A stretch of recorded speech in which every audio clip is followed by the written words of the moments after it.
Welcome to the Crosswind Pod. Today, our episode is about UPS. We have a guest speaker today, who's Alex. Hello, I'm Alex, and I'm here to talk on the show. All right, I'm Sammy. I'm Ben. Welcome. So, first thing, the MD-11 crash. That was greatly terrible for UPS, and our condolences go out to them. And obviously, we're based in Louisville, so we could see the smoke for miles. I saw it all the way from my house. I'm 10 miles away.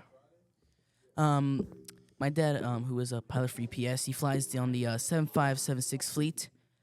He was home with the crash, thankfully. He was not on the MD fleet, which I'm really thankful for. However, this was a big devastating blow for UPS as an entire company, They lost a whole fleet of planes, the MD-11 fleet, that got retired because of old age. 95% of them are above the age of 20. They come from other airlines. The aircraft involved, November 258 Uniform Papa. It was originally delivered to Thai Airways based in Bangkok. So these aircraft, they have some age, and I feel like from what I've seen, UPS has been trying their best to get rid of these aircraft. A couple years ago, I went to a static showing of these, and I could tell from the inside that it looked very run down, very broken. And from that, I could tell that UPS, they did not care about these planes. They're trying to replace them with the newer 7576s. Even to 777 freighters too, I've heard, but I don't think they're going to bring those. But like I said, this is a devastating time for UPS and basically everyone in Louisville. It was devastating, quite frankly. Yeah, I mean, they have, the MD-11s. They don't have, 30 of them, right? I believe so. Yeah, about that. 25, 30. Yeah, and they have been, and obviously they're cycling them out now. And it seems like, obviously they're number one. They're just trying to keep everyone safe, and I guess it's really good that they are retiring these older planes that are more dangerous than the new planes. So details about the MD-11 crash. So I am a EMT in training. I was staged nearby the crash. I was not on the crash scene, but I have talked to multiple firefighters who were on the scene. From what I have heard, the plane took off, reached probably about 100 feet above, less than 100 feet above the ground, brushed the top of a warehouse building, and then the wing clipped a waste oil storage container, which is what caused the majority of the fire and large smoke. Obviously, that is the main reason the fire was so big is because it crashed into an oil facility and it all caught fire. Yes, and the aircraft was, I believe, headed to Hawaii, so Yeah. it had Honolulu, correct. it had almost a full load of fuel. So that combined with the oil from those tanks, created a very large fire. It seemed the engine one had basically came off of the plane Yes, right before engine it one, Yes. according took to off. the NTSB's preliminary report. So as we're pulling up the report, I want to give my my insight on this matter. They'll pull up the official report from the NTSB, but this is from basically what I heard on the scene and also from what UPS sent out an email to all pilots and the IPA2 Independent Pilot Association. So what happened was UPS flight 2976 was taken off on runway 17 left, sorry. It was departing towards Honolulu. As it was on its takeoff roll, once it reached about 80 to 100 knots, after it started rotating, the left engine pylon, which holds the engine to the aircraft wing, it snapped, and the engine fell off. It went over the wing, just completely fell back. Because of that ignited the fuel inside the wing, which caused the big fire. And since the aircraft was so heavy, it had an uncontrollable bank to the left because now there's nothing pushing the left side of the airplane. So it went up to about 100 feet, like he said. It went up, it brushed the top of a warehouse, and it basically just came crashing down. This crash, I feel like it could have been avoided if UPS took a bit of extra care of their planes, but like I said, this is a devastating crash, and I wish this for nobody else to have this happen to them. Yeah, I mean, wasn't it confirmed it was a maintenance issue? Not necessarily a maintenance issue, but a maintenance protocol issue. Yes. They did inspect the pylons, and so the way that the engine is mounted, the engine's on a pylon, and there's a spherical bearing that is basically holding the whole pylon on.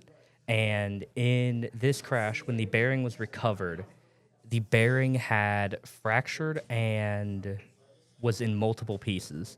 And they believe that is what caused the pylon to detach at the rear, which caused the engine to rotate up over the wing. And according to everything that's been released so far, UPS did follow the proper maintenance protocols. However, the maintenance protocols from Boeing might have needed to be revised. And I mean, obviously, it has 3 engines. Probably would have been able to take off with only the engine 2 and It would 3. have, but judging by the video and photos, it looks like the engine number 2, the one in the top of the tail, ingested some either smoke or debris from the engine detaching, which caused it to Flame out. flame out. Yes.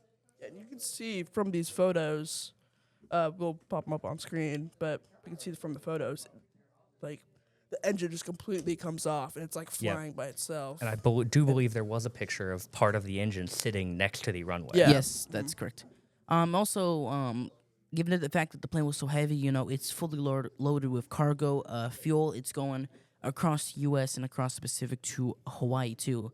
After the engine came off, it was basically doomed. To be honest, Yeah, it was probably pretty much full of fuel, like at its maximum capacity. if engine 2 was not, if nothing came into engine 2, the one on the tail, I feel like the crash outcome would not have been as devastating. But because of that, I feel like that really did add to the total. Yeah. However, it is very lucky that it was taking off from 17 right and not 35 right, because the end of 17 right puts you right over a mostly unpopulated area with just a lot of junkyards and petroleum recycling facilities, and there's very few people, whereas the ending of 35 right would have put you over top of where there's apartments and a park and other things, but there would have been much more people who would have been in the crash zone.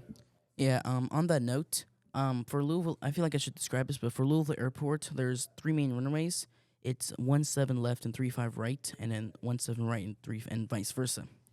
17 left, that's the one that is closest to downtown, and then 35, that's like you said, it's just junkyards, and then you have 1129, which just goes across the airport. It's not used.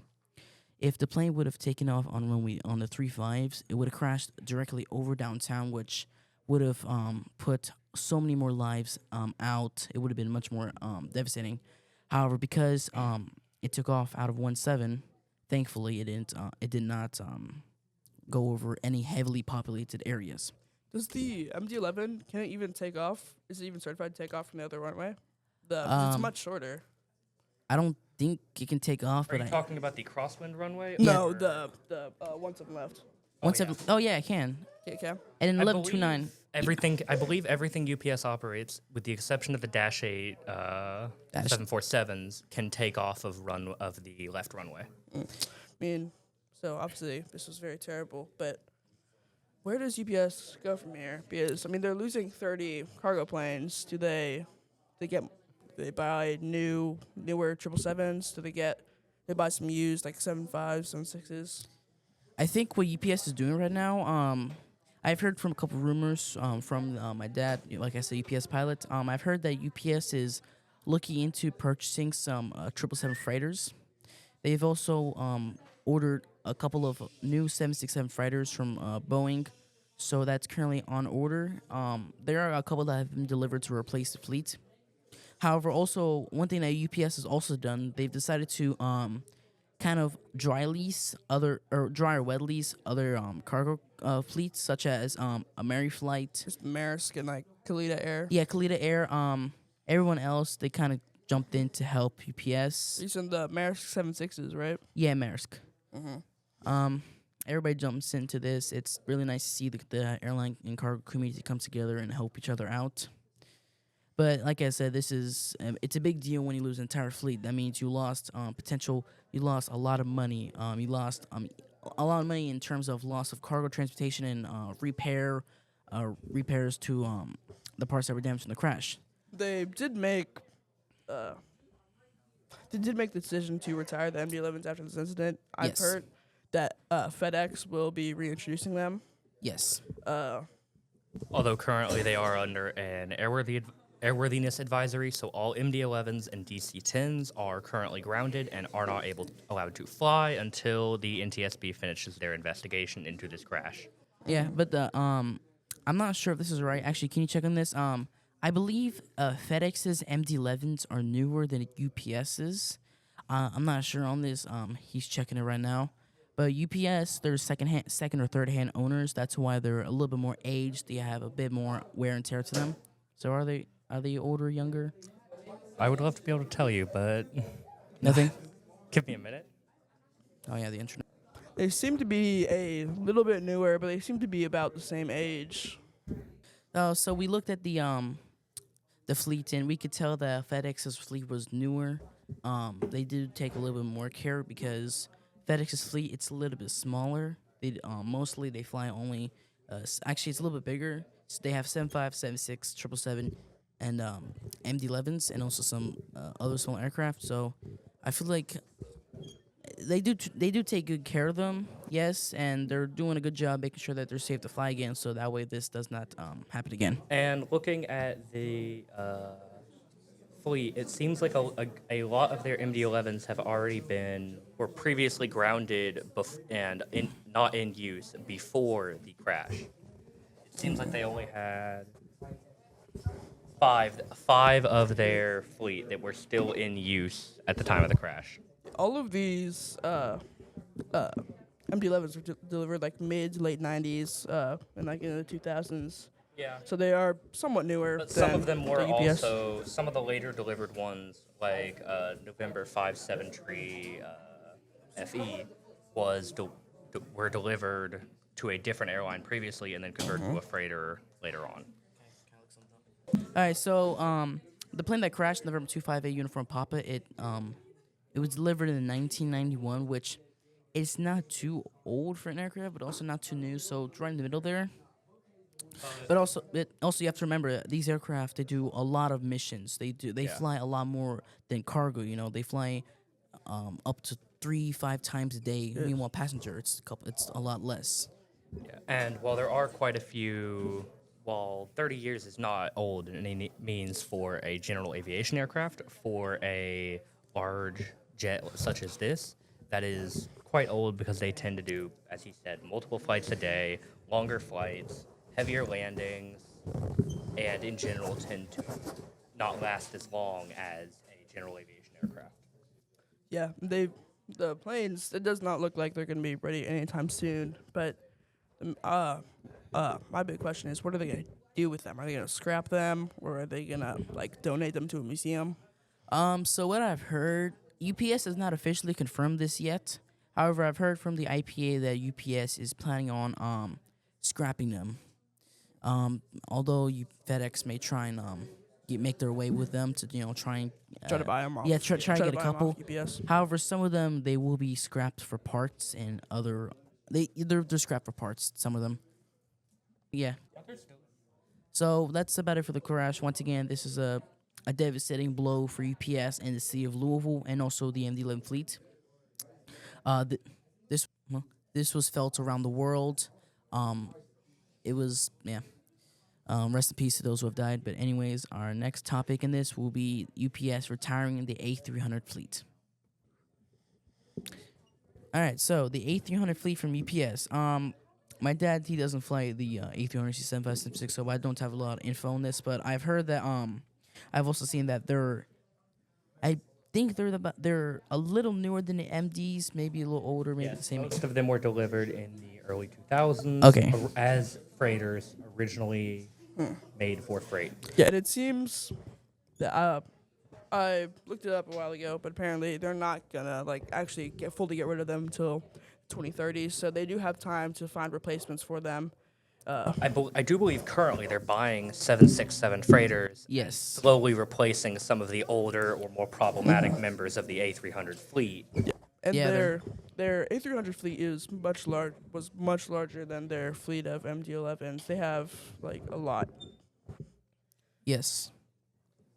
and they are pretty fairly nice for cargo because they're fairly large. They have a good engine power. Yeah, they also have a really good mileage too. They don't fly far. They stay mostly for domestic missions. However, they're a really reliable workhorse. They do fly really well from what I've heard. A couple of my dad's friends, they're mostly on the Airbus fleet. They've told him that the A300s they're quite they're really nice. It's also an Airbus plane, so they're the best. um, so I yeah. believe A300s use a Boeing style, yoke style, such as a Boeing or. Yes, that's correct. They have a yoke instead of a side stick. The side stick was introduced with the A320, I believe. A318. It was introduced with the A320 family aircraft. So the first generation A300, A310, all those they have the classic Physical yoke. the classic yoke. Not one, the fly-by-wire that they Yeah. have today. you have to put manpower into the thing. If you want to Yeah. fly it, you have to fly it. Meanwhile, Airbus move 1 inch, they're done. Yeah, I mean, UPS, they have a lot of 7.6 and 7.5s, so they'll be, and then, as Ben said, they are buying more 7.6s, so they will probably have them all, like, swapped out for newer 7.6s and maybe 777s by the time they are planning to retire them. Yes, I believe what UPS is trying to do, they're trying to make their fleet majority 7.6s. I mean, 7.5s, I don't think Boeing makes them anymore. However, for all I know, UPS, they know that the 7.6, it's a really capable airplane. It can fly across the ocean. They fly a lot of them in Asia, Hong Kong, China. They fly them here too. They fly them across the ocean. It's a really reliable work. It's really reliable. It can fly long, but also it can carry a lot too, which is why I think UPS favors that over the aging 7.5s, the retiring A300s, and the MD-11s too.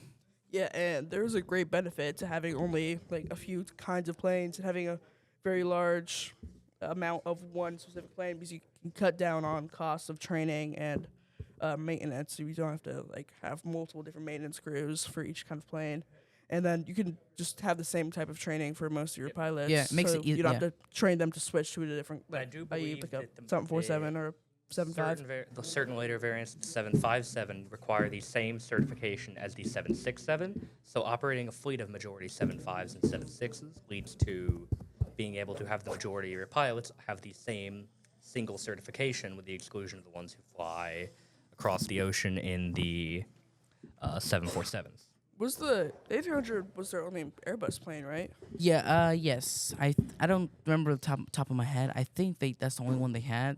Yeah. Maybe. Airbus never really And got go. into the competition when it came to freighters. They, Yeah. Yeah, it's mostly All the Boeing. they're converted. Most of them are converted from passenger to cargo.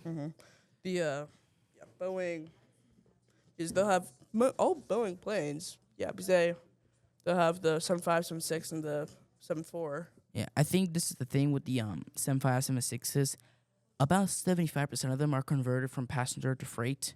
However, the 7.4s and 7.4s and MDs, they're original to like they came to UPS as cargo. However, everything else they converted from passenger to they converted. So yeah. Yeah, I would assume they'd still use the 7.4s for all the long range missions, like the ones to Cologne and to Anchorage, because those are much longer. They can fly much further than the 7.6s. Yes, they also use those aircraft because the ones that connect hubs, such as here to Louisville to Anchorage, Louisville to Cologne, or to somewhere in So they're gonna have Asia. Yes, those are the routes that have much more demand for cargo. Hence, why they use the larger aircraft. However, if for example the 7.6s, if they're using it to connect cities that aren't necessarily as as big of a hub for UPS, they use smaller aircraft. That way, they don't need too big of an aircraft or too small. It fits right in the middle, which is I think why UPS really likes that. It's perfect for them. Yeah, and with the with their hub and spoke model, because with having all the hubs, really most of your travel is gonna be from hub to hub, and then they'll have like branches coming out of the hubs to other smaller airports, Yes. and they'll probably have like the smaller like 7.5, 7.6s going from to non-hub, so have the 747s going all the way from, because they're much larger, they can hold much more cargo. Yes, that's correct.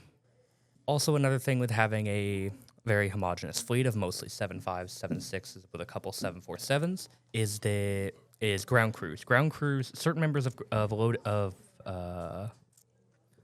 ground crew members who load aircraft have to be able to know what size and how many boxes can fit into each. So the way that cargo is put into a commercial aircraft is you got these big boxes that are made to fit perfectly within the fuselage of the plane, and then smaller boxes go inside of it.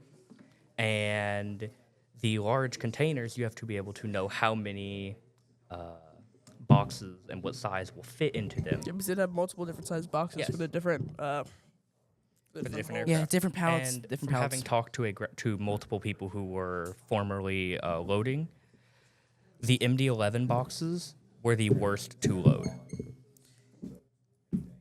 Yeah, on the notes he said that different aircraft have different pallet sizes.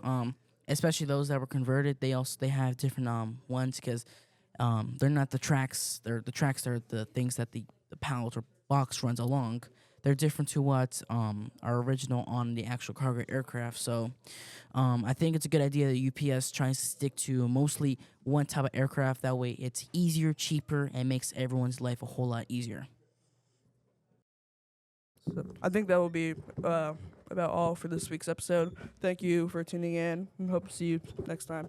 And once again, thank you for having me on the show. I hope to come back and see you guys again. Of course. All right, see you. All right. All right.